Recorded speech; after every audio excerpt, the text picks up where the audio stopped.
A graça e a paz de nosso Senhor e Salvador Jesus Cristo, meus irmãos. Hoje nós estaremos estudando a lição 9 da nossa revista. E antes de começar, vamos fazer uma breve oração. Amém? Amado Deus e eterno Pai, em nome do Senhor Jesus, abençoe, Senhor, esta aula de hoje. Abençoe, Senhor, cada vida, Senhor, que estará, Senhor, assistindo a esta aula. Me abençoe, Senhor, para que toda a palavra dos altos céus me seja dada com confiança, Senhor, na ministração desta aula. Pai Santo, obrigado. Somos gratos a Ti por tudo, Senhor, em todo o tempo. Abençoe, Senhor, a vida do nosso pastor, a vida do seu esposo, seu filho. Abençoe toda a liderança da igreja. Em nome de Jesus, livrai-nos do mal, Pai. Em nome de Jesus. Amém. Graça e paz, meus irmãos. Então estaremos lendo aqui Tito, capítulo 2, versículo 11, 12 e 15. Diz assim: Porquanto a graça de Deus se manifestou salvadora a todos os homens, educando-nos para que, renegadas a impiedade e as paixões mundanas, vivamos no presente século, sensata, justa e piedosamente. Dize estas coisas, exorta e repreende também com toda a autoridade, ninguém te despreze. Estamos falando da disciplina na igreja. E diz aqui: as comunidades cristãs deveriam marcar um estilo de vida diferenciado dos demais. Paulo costumava referir-se ao antes e depois da experiência pessoal da regeneração, orientando os discípulos a desenvolverem a santidade no espírito e viver em conduta irrepreensível. Ordenava que seus cooperadores ministeriais fossem exemplo para o rebanho, a fim de terem autoridade na educação e repreensão dos faltosos. As recomendações nas cartas enviadas a Tito e a Timóteo destacam as qualificações para a escolha dos presbíteros e diáconos. A exigência do caráter aprovado dos líderes tinha por finalidade desenvolver a santidade nas comunidades cristãs, como continuador da obra de Jesus Cristo. Paulo estava comprometido com a edificação da igreja. Vejamos o que diz aqui em 2 Timóteo, capítulo 2, versículo 19. Diz assim: mas o firme alicerce que Deus colocou não pode ser abalado, e sobre este alicerce estão escritas estas palavras: o Senhor conhece as pessoas que são dele. E também, todas as pessoas que dizem que pertencem ao Senhor precisam abandonar o pecado. Então veja, a necessidade que Paulo estava colocando diante da igreja para que as pessoas abandonassem o pecado, para que as pessoas vivessem uma vida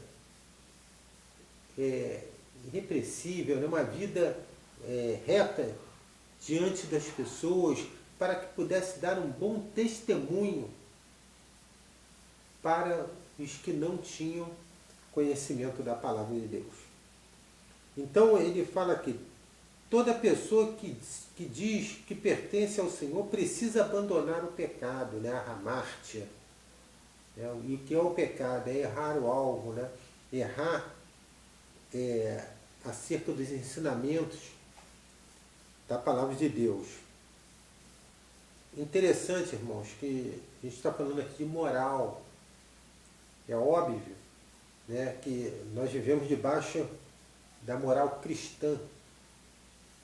né? Tem outras religiões que não seguem a moral cristã, né? E há um confronto quando nós tratamos acerca de moral. E Jesus, ele sempre ensinou os discípulos a o quê? Andarem segundo a sã doutrina, né? Ele sempre os exortava e ensinava. No tópico 1, fala acerca da disciplina formativa. Interessante, né? Esse versículo aqui que está em Provérbios 22, versículo 6. Ensina a criança o caminho que deve andar. É a parte A do versículo. Ensina a criança o caminho que deve andar. É uma orientação oriunda da sabedoria judaica, bastante citada nas liturgias cristãs. De fato, o processo de formação para a vida cristã se dá em todas as fases da vida. Paulo foi um pedagogo preocupado em capacitar outros instrutores, incentivando-os a formar discípulos para dar sequência ao processo. Vejamos o que ele fala aqui acerca dessa questão. Está em 2 Timóteo, capítulo 2, versículo 2. Vamos ler, meus irmãos. Diz assim: tome os ensinamentos que você me ouviu dar na presença de muitas testemunhas, e entregue aos cuidados dos homens de confiança que sejam capazes de ensinar outros. O processo de formação do caráter dos discípulos de Jesus Cristo se dá pelo ensino da sã doutrina e pela exposição das Escrituras. Veja, meus irmãos, que além, né, de você estar capacitado para ensinar a sã doutrina, você também tem que ser exemplo, né? E outra coisa interessante, né, que todo o ensinamento se dá sobre quê? Né? Sobre a exposição das Escrituras, da Palavra de Deus. E diz aqui em 2 Timóteo, capítulo 3, versículo 15 ao 17. Desde a infância, sabes as sagradas letras que podem tornar-te sábio para a salvação pela fé em Jesus Cristo. Toda a Escritura é inspirada por Deus e útil para o ensino, para a repreensão, para a correção, para a educação na justiça, a fim de que todo homem de Deus seja perfeito e perfeitamente habilitado para toda boa obra. Que coisa linda, né, irmãos? Então, irmãos, além de toda a palavra ser inspirada por Deus, ela também é um instrumento para o ensino. Na palavra de Deus, nós vamos ter toda a orientação para andarmos segundo a vontade do Senhor, né?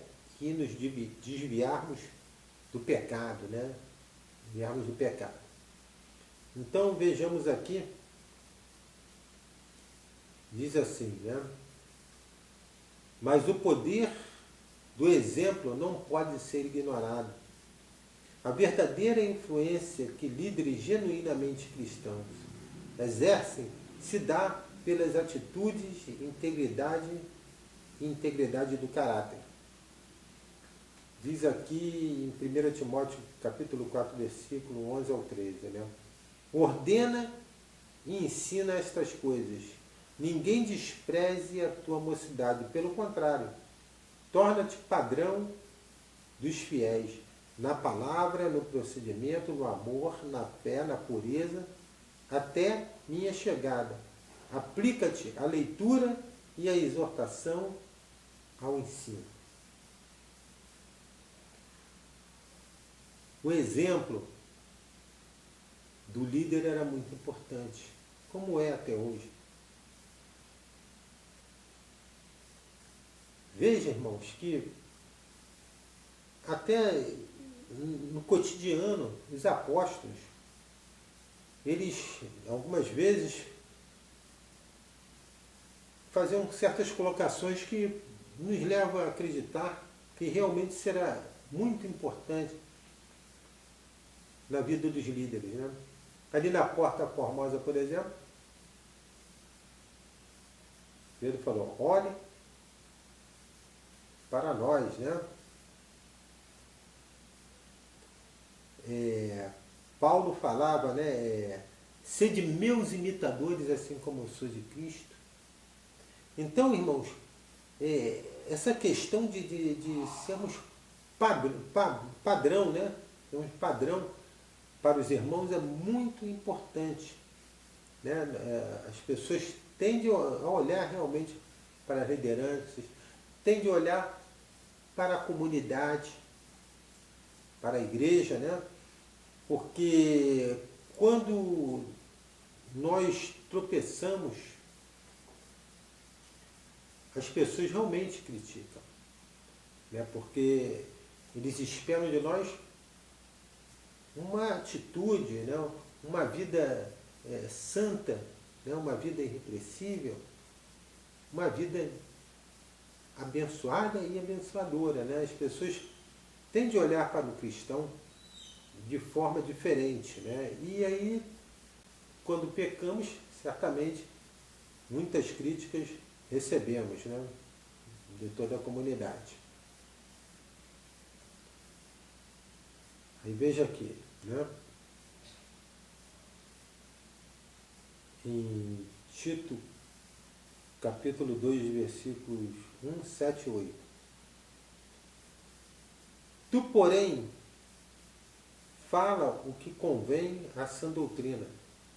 Torna-te pessoalmente padrão de boas obras no ensino, mostra integridade, reverência, linguagem sadia e irrepreensível, para que o adversário seja envergonhado, não tendo indignidade nenhuma que dizer a nosso respeito.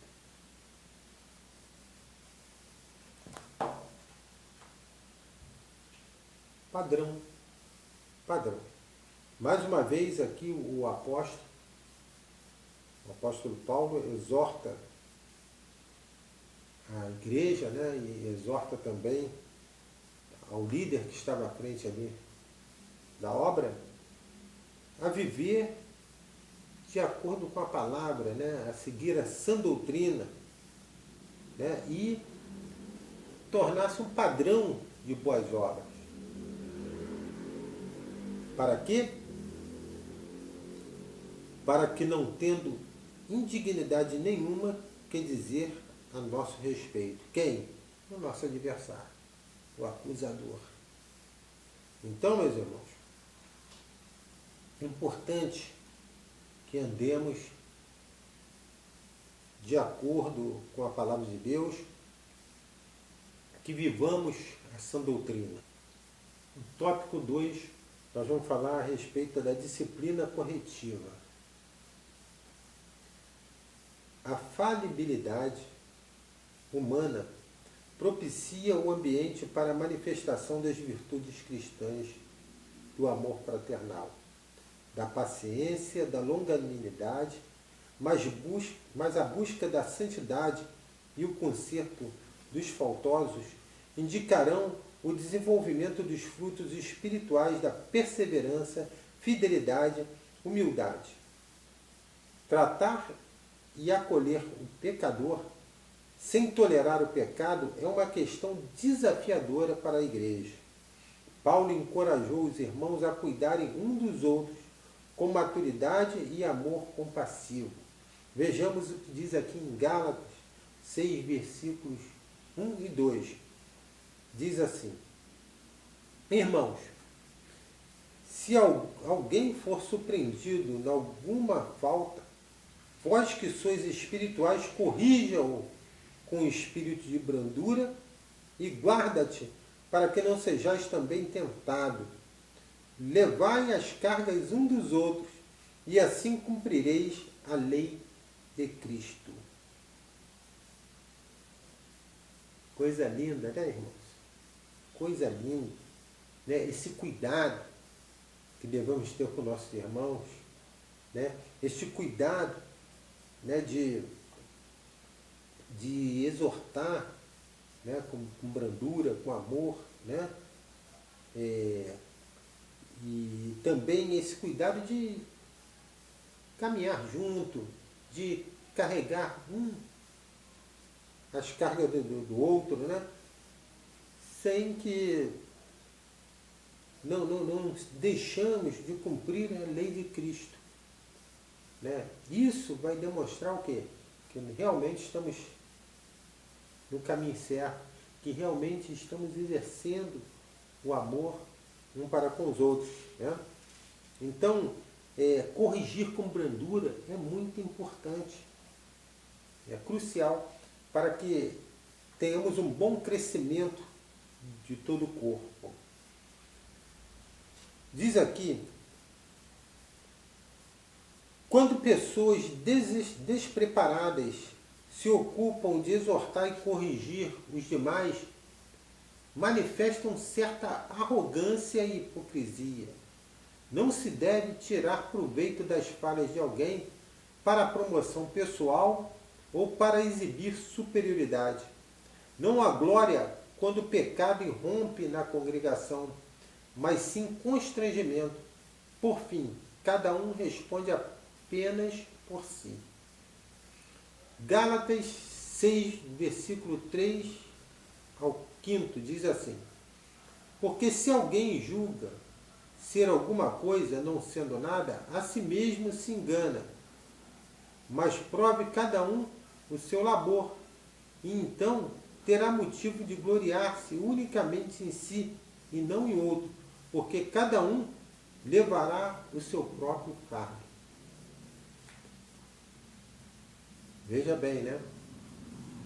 Que essa palavra só vem a reforçar o que nós acabamos de ler, né? Que temos que ter muito cuidado, e as pessoas que vão realmente exortar o irmão, que vão disciplinar o irmão, devem ser pessoas preparadas para este ofício.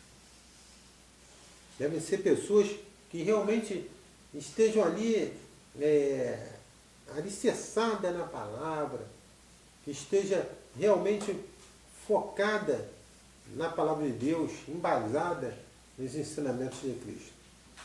Né? Se não for assim, irmãos, podemos realmente fazer o nosso irmão tropeçar e com isso trazer prejuízo para a obra de Deus. Né?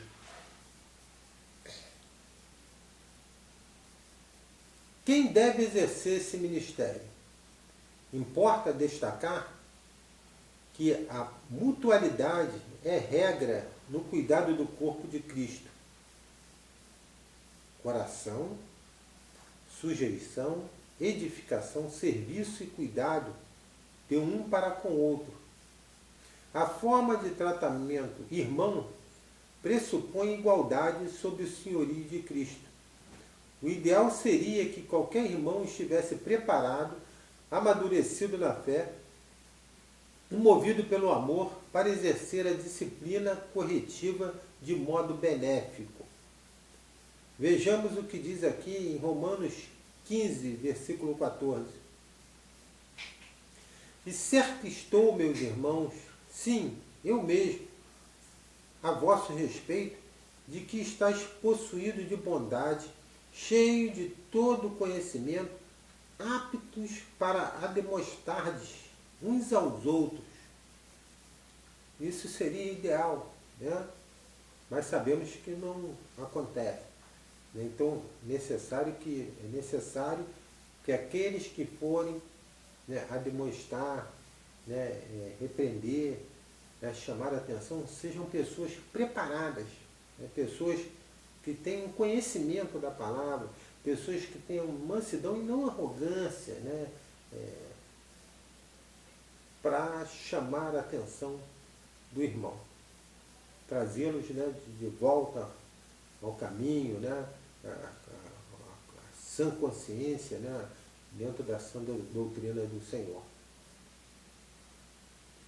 A igreja tem muito a fazer quanto à disciplina de seus membros na busca da santidade e no cumprimento da vontade de Deus. Os cristãos devem considerar suas fraquezas e vulnerabilidades para junto buscarem um bem comum. Diz aqui em 1 Tessalonicenses 5, versículo 14 e 15. Exortamos também, irmãos, que ademoesteis os insubmissos, consolei os desanimados, amparei os fracos e sejais longânimos para com todos. Evitai que alguém retribua a outrem mal pelo mal. Pelo contrário, segui sempre o bem entre vós, um para com todos. Amém? Então vejam que a longanimidade, né, um para com os outros é importante, né? E que estejamos sempre ali, né, demonstrando, né, os submissos, né, consolando, né, os desanimados, amparando os fracos, né, e que venhamos ensinar realmente, né, que não se deve retribuir mal com mal. Se deve retribuir mal com mal. E pelo contrário, né, que sigamos sempre, né, buscando o bem, né, o bem comum, né, a boa convivência, né, o amor, né, retribuindo com amor, com mansidão, perdoando, né, em todo o tempo. No tópico 3, iremos tratar acerca da correção dos líderes locais. Diz assim: nas cartas pastorais, Paulo destacou a necessidade de a liderança local também se sujeitar ao rigor da ação corretiva, uma vez que se espera vida exemplar dos líderes. A disciplina sobre eles deve ser criteriosa. Comprovado procedimento reprovável de algum presbítero, deve ser advertido em público, sem favorecimento, para infundir temor. Diz assim, meus irmãos, em 1 Timóteo, capítulo 5, versículo 19 ao 21. Não aceite nenhuma acusação contra qualquer presbítero, a não ser que ela seja feita por 2 testemunhas, pelo menos. Repreenda publicamente os presbíteros que cometem pecado, para que os outros fiquem com medo, né, com temor, na presença de Deus, de Cristo Jesus e dos santos anjos. Eu peço e insisto no seguinte: em tudo que se fizer, obedeça a estas instruções, sem preconceito contra ninguém e sem favorecer nenhuma pessoa. Então vejam que o apóstolo Paulo, ele deixa aqui bem claro que não deve ter acepção, não tem que ter acepção, né? Tem que repreender da mesma forma, né, em público, para que gere temor do Senhor, temor da palavra, né? E interessante, né, ele diz aqui, muito interessante, eu acho isso, que ele fala nessa repreensão, né, que não deve realmente, né, dar aos líderes, né, nenhuma primazia, não, irmão. Entendeu? O vento que venta lá, venta cá. Entendeu? E para os líderes, essa repressão tem que ser mais criteriosa. Tem que ser mais criteriosa, né? Ele fala até que seja feita por 2 testemunhas, pelo menos, para que os presbíteros que cometem pecado, um para com os outros, fiquem temerosos. A coisa ali tem que ser comprovada, tem que ser vista, revista, né? Para que seja levada a toda a congregação e esse líder seja repreendido publicamente. Não tem privilégio nenhum. Entendeu? Nenhum privilégio. Nem pelo contrário. Né? A correção é mais criteriosa. É evidente que disciplinar em público, no caso, visava investir de autoridade os que agem retamente, a fim de que possam pastorear os demais com zelo, amor e responsabilidade. Paulo apenas propôs uma prática harmoniosa com o ensino de Jesus aos 12.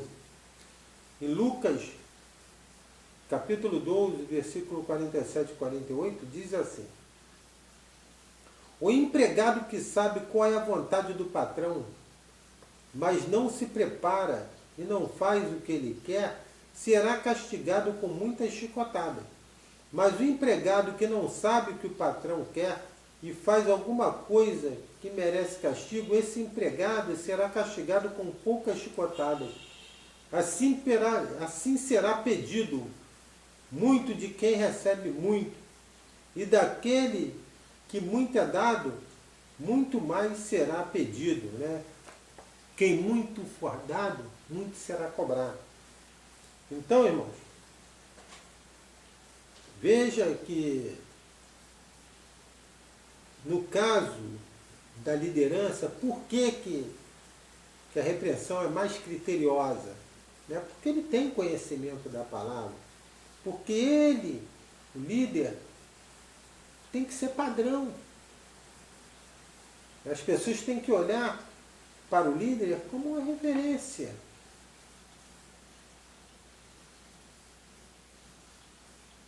Mais uma vez eu lembro aqui o apóstolo Paulo, né? Sede meus imitadores, assim como eu sou de Cristo. Olhe para nós. Olhe para nós. Eu não tenho ouro, eu não tenho prata. Mas o que eu tenho, eu te dou. Em nome de Jesus, levanta-te e anda. Olhe para nós. Olhe para nós.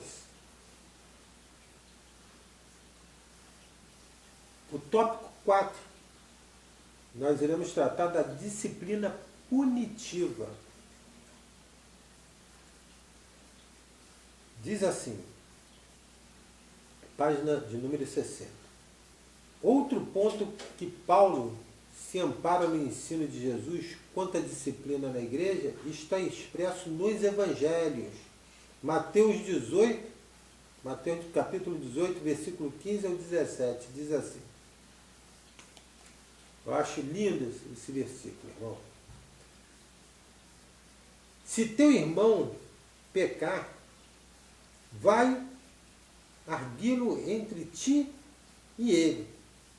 Somente, né? Entre ti e ele só. Se ele te ouvir, ganhaste teu irmão.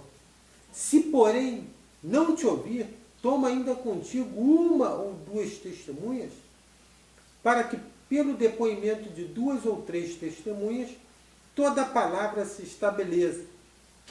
E se ele não atender, dize-o à igreja. E se ele recusar também ouvir a igreja, e se ele se recusar ouvir também a igreja, considera-o como gentio e publicano. Em outra versão diz, se o seu irmão pecar contra ti. Um pecado recorrente e escandaloso na igreja de Corinto causou irritação em Paulo. Por carta, exigiu que a congregação tomasse providências radicais para sanar a questão. 1 Coríntios 5, versículo 1 e 2. Olha o que diz aqui. Agora estão dizendo que há entre vocês uma imoralidade sexual tão grande que nem mesmo os pagãos seriam capazes de praticar. Fiquei sabendo que certo homem está tendo relações com a própria madrasta. Como é que vocês podem estar tão orgulhosos? Pelo contrário, vocês deveriam ficar muito tristes e expulsar do meio de vocês quem está fazendo uma coisa dessa. Veja aqui que Paulo, ele encorajou os irmãos a afastarem o pecador para expressar compromisso com os fiéis da Acaia. Disse que estaria com eles em espírito. Quando Jesus orientou os discípulos sobre a advertência ao irmão faltoso, disse que também estaria presente se 2 ou 3 reunissem em nome dele. A disciplina punitiva só pode ser praticada sob a clara percepção da presença de Jesus e sobre a reconhecida autoridade da igreja local. Depois eu vou comentar tudo de uma vez aqui. Diz assim em 1 Coríntios, capítulo 5, versículo 3 ao 5, né? Diz assim: quanto a mim, ainda que não esteja presente aí pessoalmente, estou com vocês em espírito. E agindo como se estivesse aí, já julguei pela autoridade do nosso Senhor Jesus Cristo o homem que está fazendo essa coisa horrível. Quando vocês se reunirem, estarei aí com vocês em espírito. Então, pelo poder do nosso Senhor Jesus, que estará presente conosco, entregue este homem a Satanás para que seu corpo seja destruído, mas o seu espírito seja salvo no dia do Senhor.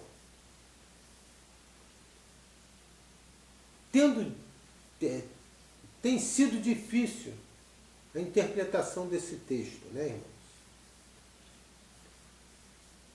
Paulo, quando ele escreve entregar o homem a Satanás para a destruição da carne, na verdade, né, ele não está tratando do tema em nenhuma outra obra, né? Ele não trata isso em nenhuma outra obra. Demais autores do Novo Testamento jamais argumentaram algo parecido. Excluir da igreja local sugere consonância com a palavra de Jesus, que está em Mateus 18, 17. Considerar gentio e publicano, um pecador impenitente, apartar da comunidade dos irmãos, para que talvez assim a pessoa caia em si e se arrependa, né? Então veja, irmãos, nós começamos aqui falando, né, de Mateus 18, 15, 17, né, se teu irmão pecar contra ti. Então veja como é importante essa questão das testemunhas, né, de estarem ali presentes 2 ou mais testemunhas, para que não haja contradição, né, e que não fique só a sua palavra, né? E hoje esse modelo também é seguido nos tribunais, né? Os tribunais sempre pedem testemunhas, né, para que a tua palavra seja embasada, né, não somente no seu testemunho, né, não somente no que você vai relatar, mas que outras pessoas também que estiveram presentes e ouviram da boca daquele que te afrontou, daquele que lhe maldisse, ou até mesmo cometeu algum ato, né, ou algum ato pecaminoso, ou algum insulto, ou alguma coisa que ferisse a sua moral. E então, essas pessoas que estarão ali contigo, né, serão os testemunhas, né, irão realmente, aconteceu realmente dessa forma. Entendeu? O irmão, a irmã esteve lá, tentou a reconciliação com o irmão, né, liberou perdão para o irmão, mas o irmão não quis ouvir, o irmão não quis sanar a questão né? E mais uma vez vai ser levado aqui, né? A congregação, né? E diante da congregação que elas testemunhas vão realmente afirmar o que aconteceu. E o irmão não quer saber, será considerado gentio e publicano, né? Ele não vai ser cortado do rol de membros, vamos dizer assim, né? Da comunidade, né? E aqui o apóstolo Paulo se depara com outro problema grave, é que um determinado irmão estava tendo relações sexuais com a própria madrasta. E veja, irmãos, que o apóstolo Paulo, ele chega a falar que se esse homem, né, não tomar jeito, né, não se arrepender, né, e ele deve ser punido, né, e ele deve ser banido, deve ser retirado do seio da igreja, né? E ele fala que entregue este homem a Satanás para que seu corpo seja destruído, mas o seu espírito seja salvo no dia do Senhor. Veja bem, né? Realmente, né, eu já vi tanta interpretação errada a respeito desse texto, né? Diz aqui, né, que demais autores no Novo Testamento jamais argumentaram algo parecido. Realmente, né? Excluir da igreja local sugere consonância com a palavra de Jesus, né? Considerar gentio e publicano um pecador impenitente. Apartar da comunidade dos irmãos, para que talvez assim a pessoa caia em si e se arrependa. É entregar a Satanás, ele vai entregar o desejo da carne dele. O próprio desejo da carne. Para quê? Para que ele caia em si. Ah, você não quer andar segundo a sã doutrina? Você não quer seguir a palavra de Deus? Então, meu amigo, segue a sua vida.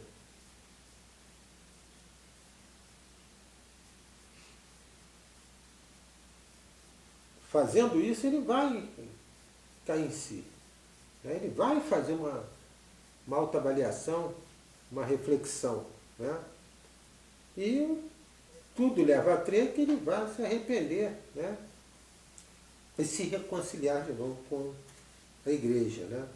Assim que se espera, né, irmãos? E vejamos aqui, né, o que diz aqui, né? A rigidez na disciplina punitiva deve considerar o amor pelo pecador e o compromisso da comunidade com a santidade. Não que isso seja uma atitude má. Não é uma atitude má. Aí nós vamos ver por quê. Vejamos aqui o que diz, né? Em 1 Coríntios, né, capítulo 5, versículos 6 e 7. Não está certo que vocês estejam orgulhosos. Você conhece aquele ditado: um pouco de fermento fermenta toda a massa. Joguem fora o velho fermento do pecado para ficarem completamente puros. Aí vocês serão como massa nova, sem fermento, como vocês de fato já são.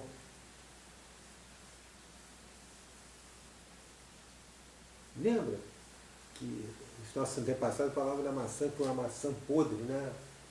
Ela estraga todas as outras maçãs, né? É o caso do fermento. O fermento aqui, no caso, simboliza o pecado. Se deixar, irmão, vai se tornar banal, vai se tornar comum, né? E não vai haver diferença entre o cristão e o mundano. Então, por isso que nós devemos realmente punir. Mas punir em que sentido, né, irmãos? punir com amor, punir mostrando o caminho certo que o irmão, a irmã tem que seguir. A igreja de Corinto, em particular, demandou muito trabalho de Paulo e de seus ajudadores na restauração da unidade, promoção da paz e arrumação da casa. De fato, a paciência e a habilidade do apóstolo foram bastante exigidas na tarefa, a ponto de ser duro em suas cartas e ações. Vejamos aqui, irmãos, que está escrito em 2 Coríntios 13, versículos 1 e 2. Diz assim, apóstolo Paulo: esta já é a terceira vez que vou visitá-los. Como dizem as Escrituras Sagradas, qualquer acusação precisa ser confirmada pela palavra de pelo menos 2 testemunhas. Quero dizer uma coisa a vocês que pecaram no passado e todos os outros. Durante a minha segunda visita, eu já tinha dito isso. E agora que estou longe, repito, na próxima vez que eu for, não vou ter pena de ninguém. Ou seja, já fui uma, já fui 2 vezes. E essa já é a terceira vez. A próxima vez que eu for ter convosco,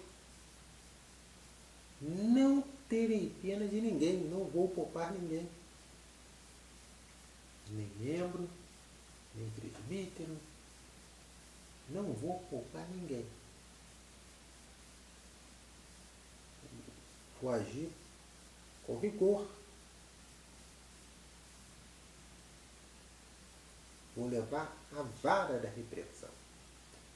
Isso que o apóstolo Paulo está dizendo. Então, a questão de punir não é que seja maldade, mas é uma demonstração do amor do irmão para com os outros irmãos, para com a comunidade, para com a liderança, para com a membresia. E também cuidado com a obra, né, irmãos? Vamos concluir agora? Amém. Diz assim: a disciplina na igreja deve ser amorosa, marcada pela compaixão. Quando feita de forma adequada, gera vida e restauração. Cremos que o caso de Corinto teve um final feliz. Vamos ver aqui em 2 Coríntios, capítulo 2, do versículo 5 ao 10. 5 ao 10. Diz assim: mas se alguém fez com que alguma pessoa ficasse triste, não fez isso a mim, mas sim a vocês, ou pelo menos a algum de vocês. Escreva assim para não ser muito duro com esse homem. Basta o castigo que a maioria já deu a ele. Agora vocês devem perdoá-lo e animá-lo para que não fique tão triste, que acabe caindo no desespero. Por isso peço que façam com ele e tenham a certeza de que vocês o amam. E foi por isso também que escrevi aquela carta. Eu queria pôr vocês à prova e saber se estão sempre prontos a obedecer aos meus ensinos. Quando vocês perdoam alguém, eu também perdoo. Coisa linda, né, irmãos? A busca da santidade é um exercício universal da Igreja de Jesus Cristo.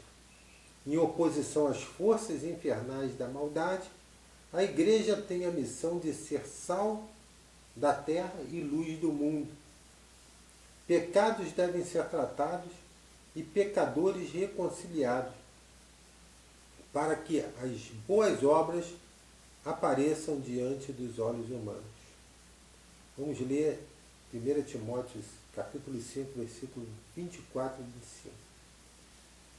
Os pecados de alguns homens são notórios e levam a juízo, ao passo que de outros só mais tarde se manifestam. Da mesma sorte, também as boas obras antecipadamente se evidenciam, e quando assim não seja, não podem ocultar-se. Glória a Deus. Irmãos, veja que a história,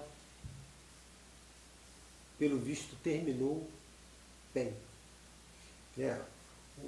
Ao mesmo tempo que o apóstolo Paulo mostra rigidez, mostra a vara, a repreensão, o apóstolo Paulo também pede para que a igreja tenha compaixão, tenha amor, e faça com que essa vida que pecou se reconcilie com a igreja. Isso nós devemos trazer para os nossos dias de hoje. Se seu irmão pecar contra ti, vá até ele. Vocês têm condições melhor do que ele. Você tem condições melhores de entendê-lo, de perdoá-lo, de trazê-lo a se reconciliar com o corpo, com a igreja. Se um irmão pecou, vamos demonstrá-lo com amor, vamos trazer a razão à luz da palavra de Deus, vamos tratá-lo. Vamos tirar o pecado e tratar da vida desse irmão. Isso é amor. Isso é o que a palavra de Deus nos ensina. E o apóstolo Paulo fala aqui, se você o perdoar, eu também o perdoo. Entendeu? Isso é tanto para os membros, para os ministros. Deus odeia o pecado, mas ama o pecador. Amém? Então vamos pensar nisso, irmãos, e vamos colocar em prática a questão da disciplina. Amém? E eu glorifico a Deus por esse momento tão lindo de podermos estudar a palavra de Deus, e agradeço a oportunidade aos irmãos de estarem me ouvindo até agora, e que essa palavra fique marcada em nossos corações. Amém? Deus abençoe. Graça e paz, irmãos. Glória a Deus. Louvado seja o nome do Senhor. Estou com muita saudade dos irmãos. Amém? Glória a Deus. Deus abençoe a todos e a todas. Graça e paz.